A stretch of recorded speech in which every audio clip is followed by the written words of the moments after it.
Hello and welcome back to the Unknown Podcast. Today's episode is 19, so let's just get into that. Alright, so I'm in Florida, as I previously mentioned in the last episode, and I'm gonna just say it. You know what? I got burned. I'm so white that I was sitting in the shade and I got burned. Like, can you imagine in the shade, the shadiest area? It's dark there, it's cold there, and my ass got burnt. Can you imagine that? And then I started thinking like how's that possible? You know, okay, I hated putting on sunscreen, because who really likes putting on sunscreen? It's the worst thing. You gotta rub it in and it feels weird and it makes your skin feel all oily and it's just the worst. So yeah, I definitely hated that. I wasn't about it, and I paid the consequences, which is getting burned. But then I thought, like, people do this strategically. There are people out here putting in time and contorting their bodies in weird ways just to get the perfect tan. And do you know how weird of a concept that is? Like, oh, look at me, I'm just gonna put on a certain layer of sunscreen, I'm gonna flip myself, like toast, just flip on over to the other side, and burn strategically just so that I can get the right shade, you know? Like, what's going on with these people? Like, and you see people doing it all the time. Like, I know my friends, they're just like, oh, like, I'm just gonna go outside and grab a towel and chill and tan. Get the perfect shade. But I gotta admit, like, some people can pull off a nice tan, and you can really tell when people get like the spray tans. I mean, it's pretty obvious. But anyways, I mean, hey, do what you want to do. If you want to burn yourself in a specific way, then go burn yourself in a specific way. You know, you got like the little Napoleon ice cream as an example. Yeah. So anyways, earlier, because I moved from Canada to the States for this trip, I got carded, and it's only 2 months until my birthday, so I tried to get away with it, and like, it's the weirdest thing, especially when you like think about it, like, you're like, oh no, oh no, oh no, they're probably gonna look at the month of my birth, and they're holding the card. Like, what do you do when you're getting carded? Like, even when I'm at home and the drinking age is 19 and I'm 20, almost 21, I still feel weird getting carded, because it's like, okay, I'm old enough, but you just don't feel it. You're like, oh my goodness, oh my goodness, oh my goodness. And then, especially if they ask you for another piece of ID, you're like, okay, well, now I'm kind of over it, you know, here's my other piece of ID, like, what else do you want? But yeah, it's just the weirdest thing. It's the most uncomfortable thing. Like, where do you look? What do you do with your hands? They're looking at you, and I look way different than my license from, like, back in the day when I got my G2. I mean, I had like the skater haircut down to here, and I had like so down to my like eyebrows, and I had no beard, and my skin was kind of greasy. I had, you know, a bit of acne, but I mean, I guess it's like a black and white picture, so it's hard to kind of tell.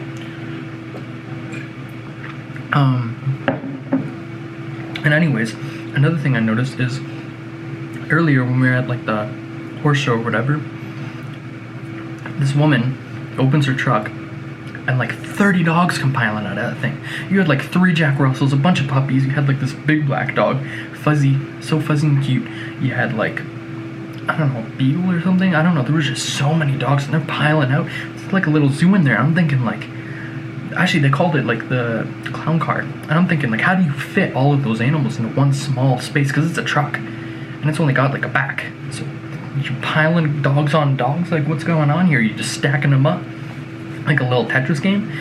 And another thing is, in Florida, which we don't have in Canada, is these little geckos running around. Sorry about that. Another thing that we don't have in Canada that is here that I'm noticing is geckos. There's geckos everywhere. They're just running around, and they're kind of cute, but you see them all over the place. So I guess I guess everyone here likes saving on car insurance. You get it, Geico? Okay. Cringy. I'm just gonna move on. So, anyways, also, recently, people in my family and friends and stuff like that have been bragging a lot about going to the gym. And I'm just thinking, you know, like, why has everyone gotta throw it in your face? Like, you're just chilling. Let's say you didn't really do anything with your day, and your friend or family member went to the gym. Like, great, you went to the gym and you got yourself feeling better, fit, healthy. That's good, that's cool, you know, I like that. But then when you come over and you're like, what'd you do? And you're like, oh, I went to the gym. You know, like they get defensive about it. Like, what, are you attacking me with the fact that you want to be healthy? Not everyone wants to be, although people should want to be healthy. Not everyone wants to be healthy. I mean, hey, you want to go to the gym? Go to the gym. Some people aren't about it. I should be about it, to be honest, though. It's just, it's like until I get a routine, it's just such a hassle. But once you get over that hurdle of getting it into your daily system, it's amazing. It is so nice. Like, it feels good. And I'm not pushing it on anyone, because trust me, I'm not feeling it myself. And I hate when people go like, what did you do? I went to the gym today. I worked out for like an hour or two. And I'm just like, okay, nice, cool. Why don't you go do it again? Or when they just like go on the treadmill. I mean, hey, something's better than nothing. And then they're like rubbing it in your face, and I'm like, okay. But oh yeah, so my grandfather picked up these chocolates, and they're like dark chocolates. They're Dove, and when you open them up, they give you a little inspirational message. And I'm over here thinking, like, these are chocolates. Like, who are you trying to inspire here? Who are you trying to motivate? The people who are eating these are people who are not really like motivated by these kind of things. Otherwise they'd be like the people who are rubbing in other people's face that they're going to the gym. Okay, they wouldn't be eating the chocolates like me here. So anyways, I just had one of these chocolates, and let's see the motivational message that they're giving me here. Things have to fall apart for them to fall together. See, it's really cute. Like, it's a nice message. But this is the chocolate company. You're not forgetting that this is are you forgetting that? This is a chocolate company. And this is a tinfoil. This is just tinfoil. I mean, hey, you know what? Inspiring people, not bad. But you gotta know who you are. It's like a soda company saying, like, watch out for the calories. Like, come on now. You're giving them the calories. Am I the only one seeing this correlation here? I mean, right? I mean, hey, if we look at fortune cookies, like, I'm sure that's not good for you if they tell you to be healthy. Actually, you know what? Once I had fortune cookie tell me that I should be eating more Chinese food, which, smart branding, if you think about it. It's smart branding. And, I mean, you can't hate them for that. You really can't.